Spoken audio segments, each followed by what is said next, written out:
Υπάρχουν ιστορίες που γράφονται με μελάνι και υπάρχουν ιστορίες που γράφονται με υδρότα, αίμα, δάκρυα και μια μπάλα. Το παγκόσμιο κύπελο είναι μία από αυτές. Κάθε 4 χρόνια ο κόσμος σταματά για να παρακολουθήσει μια ιστορία που κανείς δεν ξέρει πώς θα τελειώσει. Είμαι ο Δημήτρης, αυτό είναι το Bookondity και σήμερα θα μιλήσουμε για το Μουντιάλ. Το Μουντιάλ είναι ένα μυθιστόρημα που γράφεται κάθε 4 χρόνια. Έχει ήρωες και αντιήρωες.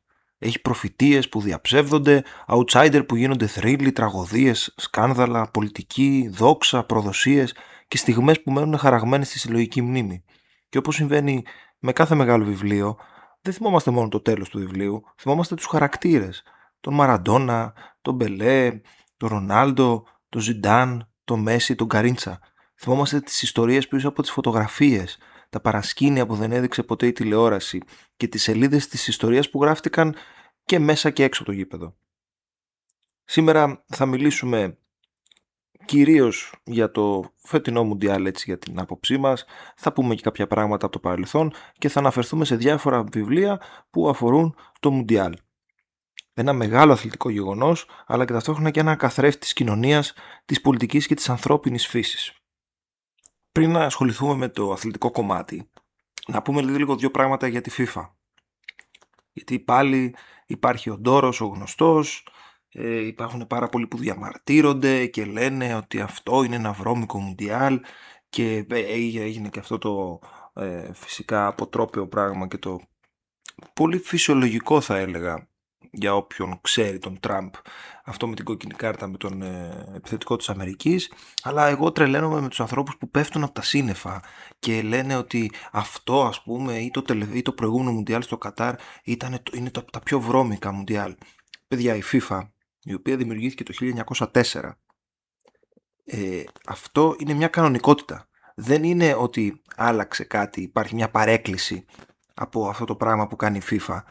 Η FIFA παρεκτρέπεται από τότε που δημιουργήθηκε.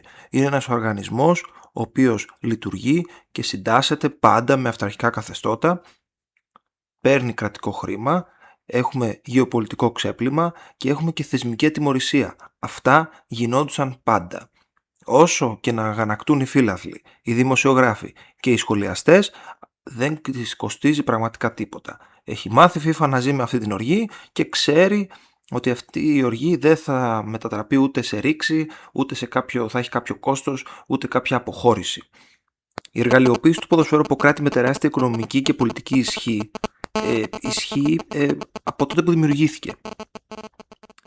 Να πούμε για το 2034 που θα γίνει στη Σαουδική Αραβία, να πούμε για το προηγούμενο Μουντιάλ στο Κατάρ, να πούμε για το τωρινό, να πούμε για το Μουντιάλ του 2018 στη Ρωσία. Τι θέλετε να πούμε? Θέλετε να τα πούμε όλα από την αρχή? Να σας τα πω όλα από την αρχή. Από το 1934, το δεύτερο Μουντιάλ που έγινε στην Ιταλία, που προφανώς χρησιμοποιήθηκε ως εργαλείο προπαγάνδας από τον Μουσολίνι. Υπάρχουν από τότε υποψίες για διαιτητικά σκάνδαλα και διευνοϊκές μεταχειρήσεις για την Ιταλία. Να πούμε για το τρόπαιο στην Αγγλία το 1966, για ένα Μουντιάλ το οποίο κρίθηκε από ένα γκολ το οποίο δεν ξέρουμε αν πέρασε τη γραμμή, αλλά πάει στο διάλογο. Αυτό μπορεί να ήταν ένα διαιτητικό λάθος. Καλά, το αστείο με το Μουντιάλ της Αγγλίας είναι που κλέψανε το τρόπαιο, το Ζιλ Ριμέ, και το βρήκε ένα σκύλος που λεγόταν Επίκλης. Τέλος πάντων, να πούμε για το 1978 στην Αργεντινή με την χούντα του Βιδέλα που χρησιμοποίησε την οροδιοργάνωση σαν προπαγάνδα, με το 6-0 που λένε ότι ήταν στημένο με το Περού. Να πούμε για το 82, δηλαδή να πούμε για τον αγώνα με τη Γαλλία το 98, με το μυστήριο που δημιουργήθηκε πριν από τον τελικό με τον Ρονάλντο, για την Κορέα με τις διαιτητικές σφαγές, ή με την Γερμανία το 2006 που αποκαλύφθηκαν έρευνες για πιθανή αγορά ψήφων. Το ίδιο έγινε και με την Νότια Αφρική το 2010.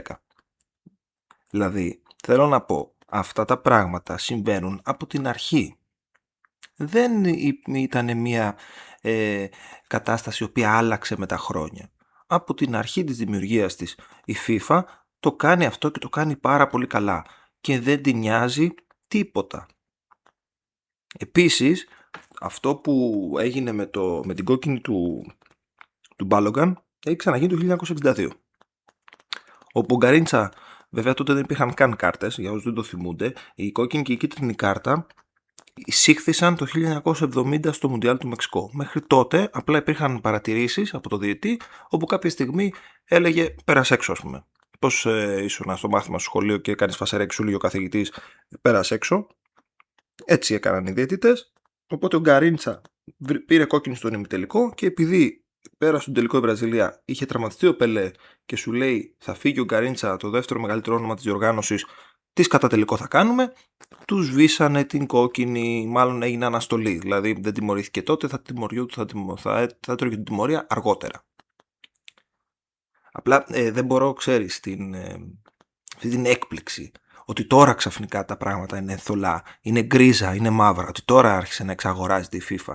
Η FIFA, παιδιά, εξαγοράζεται από την αρχή που δημιουργήθηκε. Απλά δεν μπορείς μόνο να ασχοληθείς μόνο με αυτό το πράγμα, ενώ ότι προσπαθούμε εμείς οι άνθρωποι, οι υγιείς, να δούμε και λίγο και να μείνουμε στο κομμάτι το αγωνιστικό, στους θρύλους που δημιουργούνται μέσω της μπάλας που αγαπάμε πολύ, αλλά μην κοροϊδευόμαστε. Όλες αυτές οι σκιές και όλα αυτά τα πράγματα συμβαίνουν από την αρχή. Στο αγωνιστικό κομμάτι, όπου ήθελα να ασχοληθούμε περισσότερο, γιατί ό,τι και να γίνεται προσπαθώ τουλάχιστον να τα βλέπω ποδοσφαιρικά, ειδικά στο κομμάτι της διαιτησίας δεν θέλω να ασχολούμαι, όσο και αν με πονάει σε μερικές διοργανώσεις. Τι έχουμε δει μέχρι τώρα στο Μουντιάλ? Έχουμε δει πολλές απογοητεύσεις, έχουμε δει όμως και πάρα πολύ ωραία παιχνίδια, έχουμε δει όλους τους μεγάλους αστέρες να είναι σε πολύ καλή κατάσταση και να σκοράρουν πάρα πολλά γκολ, και δεν θα πω μόνο για τον Μέση, ο οποίος νομίζω δεν το περίμενε κανένας στα 39 του να κάνει αυτές τις εμφανίσεις και να έχει πετύχει 8 γκολ και πόσα assist έχει βγάλει. Έχουμε δει όμως σε πολύ καλή κατάσταση τον Εμπαπέ, ο οποίος πλέον μπορεί να χαρακτηριστεί ένας από τους μεγαλύτερους ποδοσφαιριστές όσον αφορά τα Μουντιάλ. Δηλαδή η παρουσία του σε 3 Μουντιάλ μέχρι τώρα είναι τρομερή. Είναι σε πολύ καλή κατάσταση ο Κέιν, είναι σε πολύ καλή κατάσταση ο Χάλαντ. Οι μεγάλοι σκόρερ, οι αστέρες, είχαμε χρόνια να δούμε να είναι όλοι τόσο πολύ παραγωγικοί. Και ο Ρονάλντο, όσο έπαιξε, ήταν αρκετά καλός, παρότι προφανώς, εντάξει, έφαγε το κράξιμο. Δεν θεωρώ ότι το πρόβλημα της Πορτογαλίας είναι ο Ρονάλντο. Το πρόβλημα της Πορτογαλίας θεωρώ για μένα ότι είναι προφανώς ο προπονητής, ο οποίος δεν διαχειρίστηκε καλά ένα ρόστερ το οποίο είχε ταλέντο, και προφανώς ο επόμενος άνθρωπος που φταίει είναι ο Μέντες, ο γνωστός μάνατζερ του Ρονάλντο βέβαια, ο οποίος έβαλε τους δικούς του παίκτες. Είναι γνωστό αυτό, ότι κάνει κουμάντο στην Πορτογαλία, βάζει όποιον παίκτη εκπροσωπείται, δηλαδή δεν γίνεται να μένουν κάποιοι παίκτες έξω και να παίζει ο Σεμέδο ακόμα και να παίζει ο Φέλιξ και ο Ρούμπεν Νέβες, που έχουν αποφασίσει από τα 25 τους να πάρουν σύνταξη στη Σαουδική Αραβία. Δεν γίνεται αυτό. Οπότε δεν θεωρώ ότι είναι ευθύνη ο Ρονάλντο ότι φταίει για την αποτυχία. Επίσης, όταν έχεις τον Ρονάλντο, ακόμα και στα 41, έναν από τους πιο χαρισματικούς σκόρερ όλων των εποχών, δεν τον αφήνεις μόνο του και έρμο μέσα στην αντίπαλη περιοχή και όλοι οι άλλοι εκεί πέρα να σκουτουφλάνε στο κέντρο. Δεν γίνεται αυτό. Θα έπρεπε να του βάλει ένα παίχτη δίπλα, να παίζει μόνιμα ο Ράμος ή ο Λεάο κοντά του. Δεν γίνεται αυτό. Τέλος πάντων, είδαμε μια πάρα πολύ κακή Γερμανία. Νομίζω το περιμέναμε όλοι. Είδαμε δυστυχώς τις αφρικανικές ομάδες να μένουν έξω από τα επόμενα στάδια. Τώρα έχει μείνει μόνο το Μαρόκο, το οποίο ήταν εξαιρετικό, όπως ήταν και στο προηγούμενο Μουντιάλ. Προφανώς είδαμε μια πάρα πολύ καλή Γαλλία, η οποία κατάφερε ο Ντεσάν, παρότι δεν το συμπαθούμε οι περισσότεροι, αλλά νομίζω ότι είναι τρομερός φέτος στη διαχείριση τόσων πολλών αστεριών. Οι περισσότεροι πιστεύαμε ότι θα παίξει με 3 χαφ πιο αμυντικογενή. Το έκανε όμως, μας έκανε την έκπληξη και παρουσιάζει μια πάρα πολύ καλή εικόνα. Είναι πολύ καλή περιέργως η Αγγλία, όπως είχαμε πει και σε ένα άλλο επεισόδιο για την Αγγλία, όπου πάντα βρίσκει τον τρόπο και τα κάνει μαντάρα. Φαίνεται μέχρι τώρα να τα καταφέρνει. Θα δούμε, δεν ξέρω. Ο ένας λόγος που δεν θέλω να το πάρει η Αγγλία δεν είναι ότι δεν μου αρέσει η Αγγλία γενικά, αλλά δεν μπορώ τους οπαδούς της, δηλαδή δεν μπορώ να διανοηθώ τι θα κάνουν, θα πάρουν το Μουντιάλ. Βέβαια απ' την άλλη είναι τόσο το content που θα δώσουν, όπου έχει ένα ενδιαφέρον. Και εντάξει, παικτικά να το πούμε, εντάξει, αξίζει ένα τρόπαιο διαχρονικά αυτή η χώρα, γιατί η αλήθεια είναι ότι είναι πολλά τα χρόνια που δεν έχει πάρει κάτι. Είπαμε, το μοναδικό του τρόπαιο είναι το 66. Δεν είδαμε την Ιταλία που δεν είναι στο Μουντιάλ για τρίτο σερί Μουντιάλ. Να σας πω την αλήθεια, ως Ιταλόφιλος καλύτερα που δεν ήταν από το να έχει, ας πούμε, ανάλογη πορεία όπως της Γερμανίας. Το είδαμε και στο προηγούμενο Euro που έφυγε, ήταν σαν να μην υπήρχε.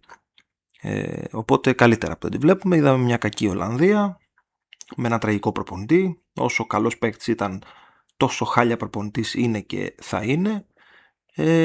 Είδαμε τις καινούργιες χώρες, τις πρωτάρες που λέμε, να είναι πάρα πολύ καλές. Δηλαδή και το Κόγκο, το πράσινο ακροτήρι, πάρα πολύ καλό. Το Κόγκο δεν θυμάμαι αν ξανά ήταν, αλλά ήταν τρομερή. Δυσκολέψαν πάρα πολύ τους Άγγλους. Τι άλλο είδαμε?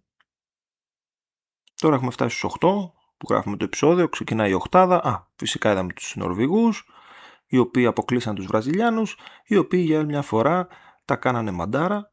Νομίζω το περιμέναμε όλοι λόγω του ρόστερ. Είχαμε μια ελπίδα ότι θα πάει καλά λόγω του Αντσελότη, αλλά ούτε το Φρίδι δεν βοήθησε.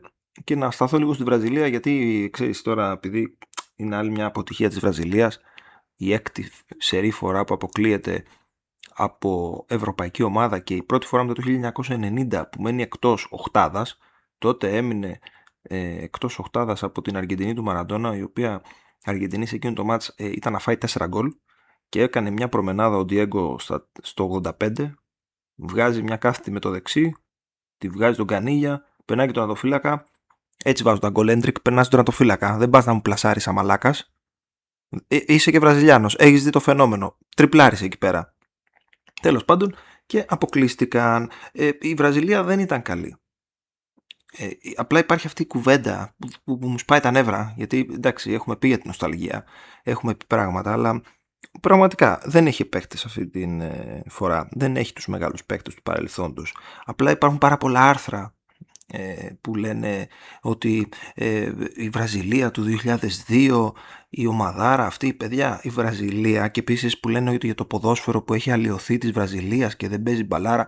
Παιδιά, η Βραζιλία έχει να παίξει μεγάλη μπάλα σε Μουντιάλ από το 98 που έπαιξε πολύ καλά και έχασε, και αυτό που θέλω να κρατήσετε στο μυαλό σας, είτε είστε νεότεροι είτε είστε παλιότεροι, μάλλον οι παλιότεροι για να θυμηθείτε και οι νεότεροι για να μάθετε, είναι ότι η Βραζιλία όταν παίζει μπάλα στα Μουντιάλ συνήθως δεν το παίρνει. Η τελευταία φορά που έπαιξε μπαλάρα σε Μουντιάλ και το πήρε ήταν το 1970. Έχουν περάσει πάρα πολλά χρόνια από τότε. Η Βραζιλία έπαιξε μπαλάρα τη δεκαετία του 80, όπου δεν πήρε τίποτα. Ούτε το 82, ούτε το 86, ούτε το 90. Τότε έπαιζε μπαλάρα η Βραζιλία με το Ζίκο, το Σόκρατες και τους υπόλοιπους. Το 94 που πήρε το Μουντιάλ έπαιζε σχρά, αλλά είχε μπροστά της στην επίθεση δύο παικταράδες, τον Ρωμάριο και τον Μπεμπέτο. Το 98 που έπαιξε πάρα πολύ καλά έχασε από το Ζιντάν, και το 2002, για όσους ξεχνάνε, γιατί εγώ τη λάτρευα αυτή την ομάδα, γιατί μου άρεσε πάρα πολύ και ο Ριβάλντο και ο Ρονάλντο, δηλαδή δεν το λέω σαν hater, το λέω σαν μια πραγματικότητα. Η Βραζιλία, παιδιά, για να σας τα βάλω λίγο να τα θυμηθείτε, το 2002 ήταν οριακά να πάει στο Μουντιάλ, γιατί στα προκριματικά άλλαξε 5 προπονητές, χρησιμοποίησε 65 παίκτες, ο Ρονάλντο ήρθε από την κόλαση γιατί είχε τραυματιστεί, δεν έπαιζε στα προκριματικά. Φέραν το Ρωμάριο στα 40 του να τους ξελασπώσει, δεν τον πήραν και στο Μουντιάλ. Οπότε υπήρχε μια κατάσταση πολύ περίεργη. Δεν ήταν καν στα φαβορί τα πρώτα η Βραζιλία το 2002. Ήταν πρώτο φαβορί η Γαλλία για να το πάρει, η οποία έφυγε από τους ομίλους χωρίς να βάλει καν γκολ. Ήταν η Αργεντινή, η οποία είχε σαρώσει στα προκριματικά, και θυμηθείτε, αν θυμάστε, ο Μπιέλσα τα έκανε σκατά και τότε όπως και φέτος με την Ουρουάη. Άντε πες φέτος δεν είχε ρόστερ, αλλά τότε είχε παικταράδες, είχε τον Βερόν, είχε τον Αϊμάρ, είχε τον Μπατιστούτα, είχε τον Κρέσπο, είχε τον Ζανέτη. Ούτε τους ομίλους δεν πέρασε. Βέβαια είχε δύσκολο όμιλο, ήταν όμιλος του θανάτου. Ήταν μέσα η Αγγλία, θυμάμαι, η Δανία. Ήταν λίγο δύσκολος όμιλος. Οπότε θέλω να πω ότι η Βραζιλία έχει πάρα πολλά χρόνια να παίξει καλά. Το 2006 που είχε πολύ μεγάλο ρόστερ, όλα τα ονόματα, ήταν ένα τσίρκο, ένα θίασος, γιατί δεν γίνεται να παίξεις και με τον Κακά μέσα και τον Ζουνίνιο και τον Ζερομπέρτο και τον Ροναλντίνιο και τον Ρονάλντο και τον Αντριάνο. Δεν είναι FIFA, είναι ποδόσφαιρο, δεν είναι προ, είναι κανονικό ποδόσφαιρο. Δεν γίνεται όλοι αυτοί να παίζουν μαζί. Και από εκεί και πέρα σιγά σιγά άρχισε να φθήνει από προσωπικότητες και να μην καταφέρει να προχωράει. Αλλά δεν μπορώ αυτό το πράγμα ξεχνάμε. Είναι ωραίο αυτό με τους θρύλους, αλλά ξεχνάς. Δηλαδή η Βραζιλία δεν έπαιξε ευρωπαϊκά το 2002. Ναι, είχε κάποιους παιχταράδες. Είχε όμως και τον Κλέμπερσον. Βασικό. Είχε ο Ζιλμπέρτο Σίλβα, ακόμα δεν ήταν ο Ζιλμπέρτο Σίλβα των επόμενων χρόνων, ήταν πιο μικρός. Είχε τέρμα τον Μάρκος. Ο Ντίντα ήταν τραυματίας. Η άμυνά της ήταν normal. Είχε Λούσιο, είχε Εντμίλσον, εντάξει. Και φυσικά είχε Ρομπέρτο Κάρλος και Καφού, τα καλύτερα ακραία μπακ ενδεχομένως των εποχών. Είχε παίχτες, μπάλα δεν έπαιξε. Και να πω και για κάποιους που λένε για τις εύκολες κληρώσεις, οι οποίες είναι κληρώσεις όπως το καταλαβαίνετε, γιατί λένε τώρα για την Αργεντινή παραδείγματος χάρη. Η Βραζιλία το 2002 πέρασε έναν όμιλο με Κίνα, Κώστα Ρίκα και Τουρκία. Στους 16 πέτυχε το Βέλγιο, το οποίο Βέλγιο τότε με τον σπουδαίο Μπαρκ Βίλμοτ ήταν μια πολύ μέτρια ομάδα. Στους 8 βρήκε ένα σοβαρό αντίπαλο την Αγγλία, η οποία θεωρώ ότι ήταν από τις ευκαιρίες της τότε, αν περνούσε τη Βραζιλία να μπορέσει να προχωρήσει, δεν τα κατάφερε. Στους 4 έπαιξε με την Τουρκία και κέρδισε 1-0 με το ζόρι με ένα φανταστικό γκολ του Ρονάλντο. Δηλαδή εκεί έπαιξε ρόλο ο παίκτης, δεν έπαιξε ρόλο ότι σάρωσε με την μπάλα της. Και στο τελικό βρήκε μια Γερμανία που δεν την περίμενε κανένας, γιατί σε εκείνο το Μουντιάλ, όπως και στο προηγούμενο, το 98 έφυγε απατή από τους Κροάτες, δεν την είχανε τη Γερμανία. Η Γερμανία είναι η πιο σταθερή ομάδα όλων των εποχών στα Μουντιάλ. Ό,τι ομάδα και να έχει, είναι πάντα εκεί. Αν εξαιρέσουμε τα τελευταία χρόνια που δεν τα πάει καλά. Αυτό ήταν το μονοπάτι της Βραζιλίας. Ναι, λέγαμε πριν για τη FIFA και για όλα αυτά. Απλά ξέρεις, μην δηλητηριάζουμε και τελείως το μυαλό μας, να μείνουμε και λίγο στο ποδόσφαιρο.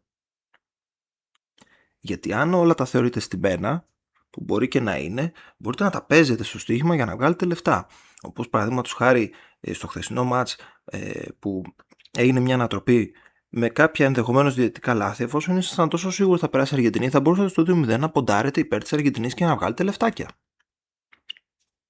Αυτή η παρένθεση. Τι άλλο έχουμε δει, εντάξει, τώρα δεν ξέρω τι θα γίνει. Εμένα μου αρέσει πολύ η Νορβηγία. Κάνουν εκεί και τα κουπιά. Έχουν και τον Πέδαρο μπροστά του Χάλαντ. Καλή ομάδα έχουν, θα είναι πολύ ωραίο μάτς με την Αγγλία. Η Αγγλία είναι συμπαθητική πάρα πολύ και παίζει ωραία. Δεν παίζει καλά, αλλά έχει βασικούς παίχτες της σε πολύ καλή κατάσταση. Εκτός αν τον Γκέι είναι σε πολύ καλή κατάσταση και ο Μπέλιχαμ. Και γενικά δείχνει πάλι ομάδα η οποία θα προχωρήσει. Το θέμα είναι, αυτό το έκανε και τα προηγούμενα χρόνια, δηλαδή προχώραγε, έχει παίξει 2 τελικούς Euro. Το 18 ήταν στην τετράδα. Θα δούμε. Δεν ξέρω αυτή τη στιγμή αν υπάρχει ομάδα που να μπορεί να κοντράρει τη Γαλλία. Η Γαλλία, έτσι όπως δείχνει μέχρι τώρα, φαντάζει το μεγαλύτερο φαβορί. Αυτά για το τωρινό Μουντιάλ και πάμε να πούμε σιγά σιγά για τα βιβλία μας.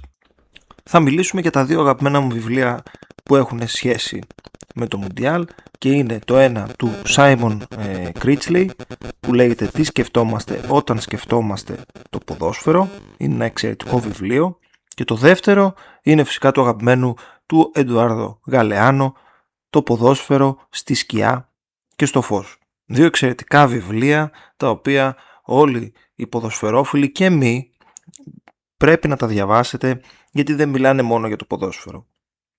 Το ποδόσφαιρο μας προσφέρει μια διαρκή και προνομιακή πρόσβαση σε οξυδερκείς διαπιστώσεις για το νόημα της ανθρώπινης ύπαρξης στον κόσμο, μας λέει ο Σάιμον Κρίτσλεϊ στο βιβλίο του, και ουσιαστικά κλείνει το μάτι του στον πνευματικό συγγενή του, τον Αλμπέρ Καμί, ο οποίος, όπως γνωρίζετε, το είχαμε πει και στο πρώτο επεισόδιο που κάναμε, είχε μια λατρεία για το ποδόσφαιρο, έπαιζε και ποδόσφαιρο τερματοφύλακας και γενικά πίστευε πάρα πολύ στην φιλοσοφική και υπαρξιακή θεώρηση του παιχνιδιού.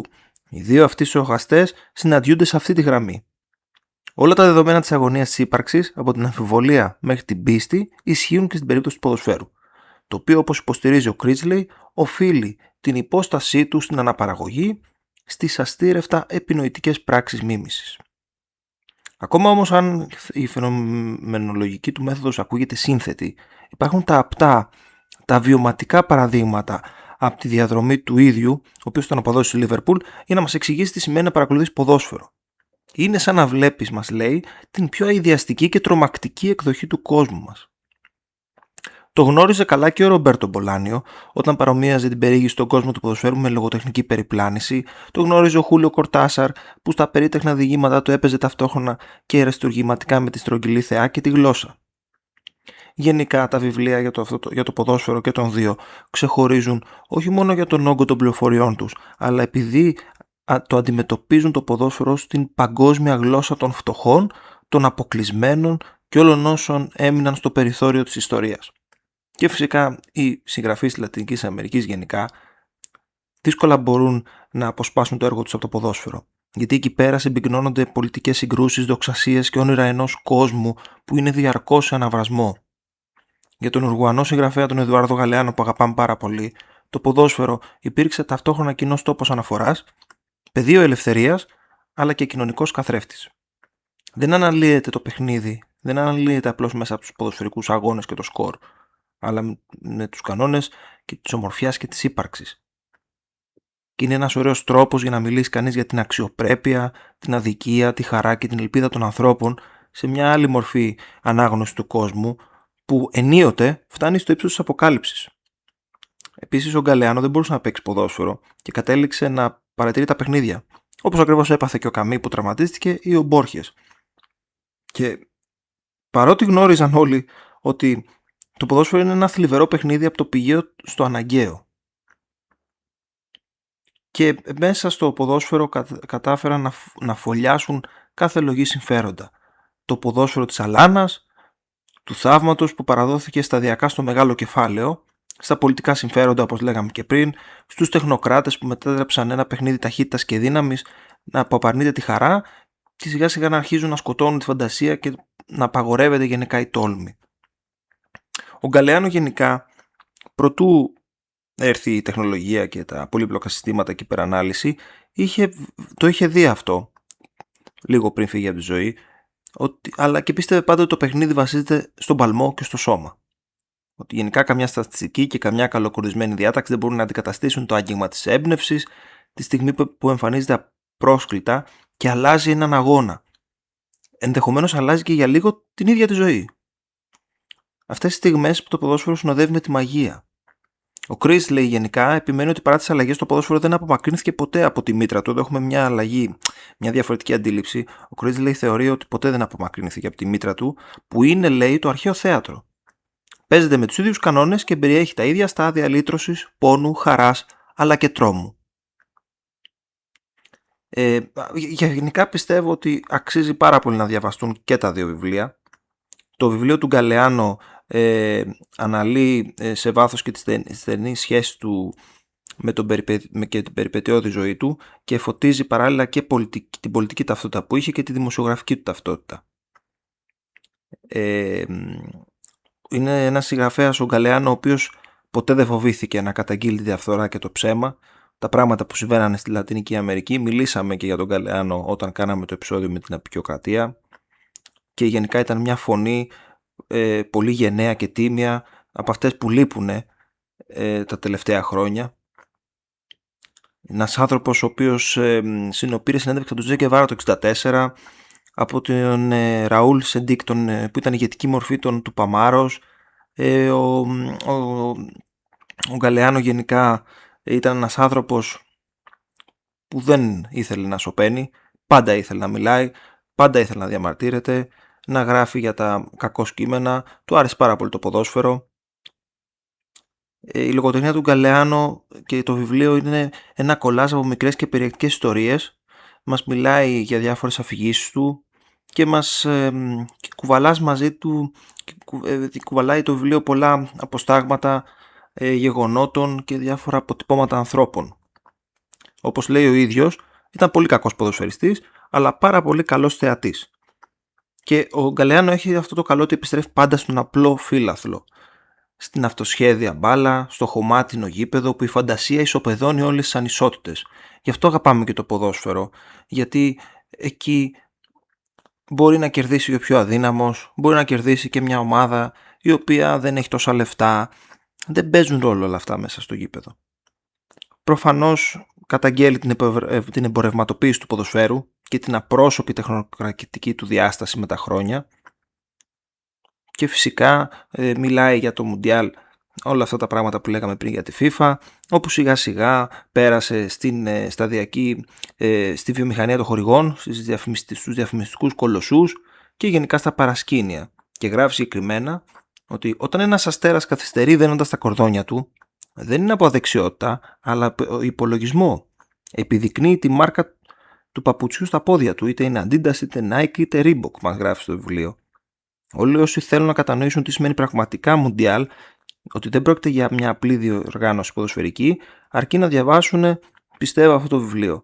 Κάθε κεφάλαιο ξεκινά μια ιστορική, πολιτιστική και κοινωνική επισκόπηση της χρονιάς στην οποία αναφέρεται και στη συνέχεια επισέρχεται και σε λεπτομέρειες που κάνουν το που μας αρέσουν στο ποδόσφαιρο. Και μας μαθαίνει και διάφορες ωραίες πληροφορίες στο βιβλίο. Για παράδειγμα, ότι η φανέλα της Εθνικής Βραζιλίας με τον πράσινο γιακά καθιερώθηκε το 1954, επειδή η προηγούμενη θεωρήθηκε γρουσούζικη μετά την τραυματική ήττα μέσα στο Μαρακανά. Στο ίδιο το Μουντιάλ επετράπη για πρώτη φορά μετά τον πόλεμο η συμμετοχή της Γερμανίας. Όπου ο speaker Τσίμερμαν πανηγύρισε το πρώτο εκείνο γκολ με λατινοαμερικάνικο πάθος, το ίδιο που, όπως σημειώνει ο Γκαλεάνο, ακούστηκε αργότερα στην ταινία του Φανσμπίντερ «Ο γάμος της Μαρίας Μπράουν». Σε ένα άλλο σημείο πληροφορούμαστε, αυτά που σας είπαμε και πριν, ότι η κίτρινη κάρτα εμφανίστηκε πρώτη φορά στο Μεξικό στο Μουντιάλ. Ενώ το αυθεντικό τρόπο της διοργάνωσης εκλάπη το 1983 και πουλήθηκε ως καθαρός χρυσός. Ένα αντίγραφο βρίσκεται στη θέση του στη βιτρίνα, μας γράφει με πικρή ηρωνία μες στο βιβλίο. Μας μιλάει για ξόρκια και τελετουργίες που κάναν στη Βραζιλία, μας μιλάει για διάφορα άλλα πράγματα, όπως ότι ο Μπερλουσκόνη είχε απαγορεύσει ο πρόεδρος Μίλαν, η προεδράρα, τον ύμνο Μίλαν επειδή θεωρούσε ότι μετέδιδε νοσηρά κύματα που παρέλυαν τα πόδια των παικτών. Ρε Σίλβιο. Και φυσικά μας μιλάει για τον Μαραντόνα, για το περίφημο χέρι του Θεού που μεταμορφώθηκε σε σύμβολο αντίστασης απέναντι στους Βρετανούς λίγα χρόνια μετά τον πόλεμο των Φόκλαντς. Η πολιτική γενικά για τον Γκαλεάνο δεν έλειψε ποτέ το ποδόσφαιρο. Θυμάται ότι στο Μουντιάλ του 1974 η Σοβιετική Ένωση αρνήθηκε να αγωνιστεί στο εθνικό στάδιο της Χιλής, επειδή λίγους μήνες νωρίτερα είχε γίνει στρατόπεδο συγκέντρωσης και τόπος εκτελέσεων. Μας μιλάει για τους Δανούς τουρίστες το 1992 που κατέκτησαν το Ευρωπαϊκό Πρωτάθλημα. Για όσοι το θυμούνται, αυτό έχει σχέση με το Euro βέβαια. Λόγω του πολέμου στη Ιουγκοσλαβία είχε φύγει η Ιουγκοσλαβία. Ήρθαν οι Δανείοι από τις παραλίες και πήραν το Euro. Και ο τίτλος εκείνου του κεφαλαίου λέγεται Τζίτζικας και Μέρμιγκας και έχει πλάκα. Γενικά και το βιβλίο του Critchley αλλά και το βιβλίο του Γκαλεάνο έχουν πάρα πολύ όγκο πληροφοριών. Και αυτό το πράγμα που μας αρέσει σε αυτά τα βιβλία είναι το ότι αυτό που αρέσει γενικά για το ποδόσφαιρο, ότι είναι η παγκόσμια γλώσσα των φτωχών, των αποκλεισμένων και των περιθωριοποιημένων. Το γήπεδο μετατρέπεται έτσι σε ένας ζωντανός χάρτης και επεκτείνεται από τις αλάνες του Μοντεβιδέο μέχρι τα εργατικά γήπεδα του Λίβερπουλ, τις φαβέλες του Ρίο, τις αυλές της Ανθαλουσίας. Οι μύθοι και τα ιστορικά γεγονότα ανακατεύονται και δένονται πάρα πολύ ωραία και με πολύ ωραίο λογοτεχνικό τρόπο. Μια ιστορία διαφορετική από αυτή που έχουν γράψει οι νικητές. Γιατί επίσης στο Μουντιάλ και στο ποδόσφαιρο δεν μας αρέσουν μόνο οι ιστορίες των νικητών, αλλά μας αρέσουν και οι ιστορίες των χαμένων. Γιατί σκεφτείτε λίγο ότι τις πόσες ιστορίες λέμε διαχρονικά στο Μουντιάλ και το πόσο ενδιαφέρον έχουν οι ηττημένοι. Και αν σκεφτείτε τα τελευταία 35 χρόνια, Μουντιάλ του 90, το πήρε η Γερμανία. Με ποιον ασχοληθήκαμε όλοι? Με τον καλύτερο παίκτη του τουρνουά, τον Μαραντόνα, ο οποίος ανήκε στους χαμένους. Το 94 το πήραν οι Βραζιλιάνοι, αλλά με ποιον ασχολιόμασταν? Με τον Ρομπέρτο Μπάτζιο. Το ίδιο το 98, με τον Ρονάλντο ασχοληθήκαμε όλοι, που ήταν ο καλύτερος παίκτης. Άλλο αν το πήρε ο Ζιντάν. Ή ας πούμε το 2002 ασχολιόμασταν με τον Καν, ο οποίος ήταν και η τραγική φιγούρα στον τελικό. Αντίστοιχα το 6 που το πήραν οι Ιταλοί, ασχολιόμασταν με τη συγκλονιστική εμφάνιση του Ζιντάν σε όλο το τουρνουά. Το 14 στη Γερμανία που το πήρε, στη Βραζιλία που το πήρε η Γερμανία, ασχολιόμασταν με το Μέση. Το 18 που το πήραν οι Γάλλοι, ασχολιόμασταν με το Μόντριτς, με αυτόν τον τεράστιο παίκτη που μακάρι να μείνει και του χρόνου στη Μίλαν, να μπας και καταφέρω και τον απολαύσω και πάω από κοντά και τον δώσω σαν Σύρο. ο οποίος κουβάλισε ένα μικρό έθνος, τους Κροάτες, που γενικά είναι ασυμπάθιστοι, αλλά ο Μόντριτς κατάφερε και έφτασε τη χώρα του μέχρι τον τελικό. Οπότε γι' αυτό μας αρέσει το ποδόσφαιρο εν τέλει. Γιατί δεν μας αρέσει μόνο το κομμάτι το ποιος το πήρε. Μας αρέσουν και οι ιστορίες των χαμένων. Μας αρέσει που είναι απρόβλεπτο. Μας αρέσει που προσπαθούμε ακόμα και μας αρέσει, γιατί είναι το ποδόσφαιρο το άθλημα του λαού, των φτωχών, και όσο και αν προσπαθούν και όσο και αν πηγαίνει προς την άλλη κατεύθυνση, εμάς θα μας αρέσει, θα προσπαθούμε να είμαστε ρομαντικοί και θα το σκεφτόμαστε διαφορετικά. Και παρότι πριν είπα ότι δεν ασχολιόμαστε με τις διαιτησίες, εγώ δηλαδή, θα πω ένα πράγμα μόνο που ήθελα να πω πάνω σε αυτό το κομμάτι. Μπάιρον Μορένο από το Εκουαδόρ, μπορεί να έχουν περάσει 24 χρόνια από τότε, αλλά δεν θα σε ξεχάσω ποτέ, ρε Καριόλη. Δεν θα ξεχάσω ποτέ την τραγική διαιτησία σου στον Κορέα-Ιταλία, όχι γιατί ότι επειδή μου άρεσε η Ιταλία και μου αρέσει. Όχι γι' αυτό. Μόνο και μόνο γιατί εξαιτία σου αμαύρωσες το τελευταίο παιχνίδι με την εθνική ομάδα της Ιταλίας του Πάολο Μαλντίνι.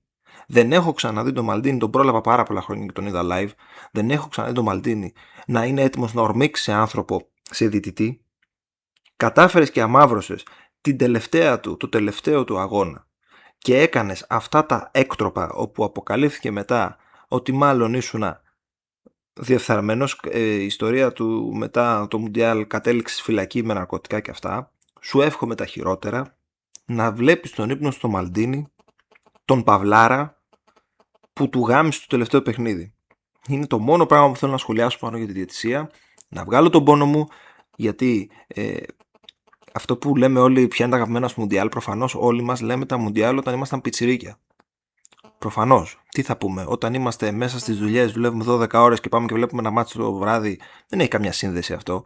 Όλοι μας έχουμε στο μυαλό μας και αγαπάμε τα Μουντιάλ που ήμασταν 12, 15 χρονών, 8. Ήταν καλοκαίρι, τρώγαμε τα παγωτά μας, πήγαιναμε για μπάνιο, παίζαμε την μπάλα μας, διαβάζαμε τα βιβλία μας και βλέπαμε Μουντιάλ το βράδυ. Ή το πρωί, ανάλογα που ήταν. Οπότε εμένα, επειδή το 2002 ήταν σε αυτές τις τρυφερές ηλικίες, όπου όλη μέρα ασχολιόμασταν με το Μουντιάλ, ο κύριος Μορένο του εύχομαι ό,τι χειρότερο, να βλέπει κάθε βράδυ το Μαλντίνι στον ύπνο του. Αυτά ήθελα να πω πάνω σε αυτό το κομμάτι. Αυτά ήθελα να πω.